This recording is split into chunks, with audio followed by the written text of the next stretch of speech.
Hello बच्चों, ये प्रश्न को देखते हैं। तो प्रश्न में हमें ए दे रखा है, भाप तथा एक कार्बनिक द्रव्य का मिश्रण जल तथा कार्बनिक द्रव्य के क्वथनांक की अपेक्षाकृत बहुत कम ताप पर ही उबलने लगता है। रीजन दे रखा है यानी कि आर, भाप तथा कार्बनिक द्रव्य का मिश्रण पूर्णतः अमिश्रणीय होता है।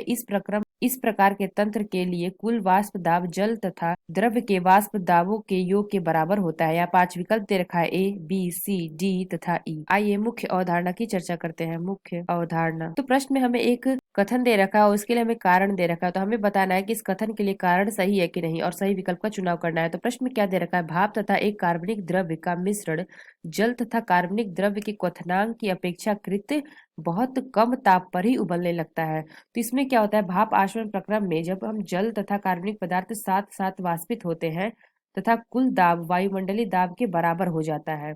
अर्थात हम क्या कह सकते हैं कि कार्बनिक पदार्थ का वाष्प दाब प्लस जल का वाष्प दाब बराबर होता है हमारे किसके, वायुमंडलीय दाब के। इसका तात्पर्य यह है कि कार्बनिक पदार्थ अपने क्वथनांक के पूर्व ही वाष्पित हो जाता है। यानी कि हम कह सकते हैं कि जो हमारा कथन दे रखा है, भाप तथा एक कार्बनिक द्रव्य का मिश्रण जल तथा कार्बनिक द्रव्य के क्वथनांक की अपेक्षाकृत बहुत कम ताप पर ही उबलने लगता है। तो हमने क्या बताया कि इसका जो तात्पर्य क्या है कि कार्बनिक पदार्थ अपने क्वथनांक से पूर्व वाष्पित हो जाता है।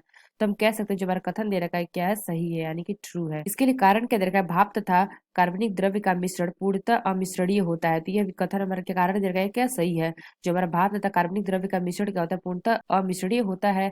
इस प्रक्रम में तंत्र के लिए कुल वाष्प दाब तथा द्रव्य के वाष्प दाबों की योग के बराबर होता है। तो यहाँ पे हमने क्या बताया, कार्बनिक पदार्थ का वाष्प दाब प्लस जल का वाष्प दाब बराबर होता है वायुमंडलीय दाब के। यानी कि इस प्रक्रम में क्या होता है, जल तथा कार्बनिक पदार्थ साथ साथ वाष्पित होते हैं तथा कुल दाब वायुमंडलीय दाब के बराबर हो जाता है। तो यानी कह सकते हैं जो हमारा कारण दे रखा है ये भी हमारा क्या है, सही है यानी कि ट्रू है। तो यानी कि हमारा जो कारण दे रखा है ए के लिए ये हमारा सत्य है। तो हमारा पहला विकल्प क्या दे रखा है, both A and R are true. तो यहाँ पे हमने देखा जो हमारा ए है और आर है दोनों ट्रू है।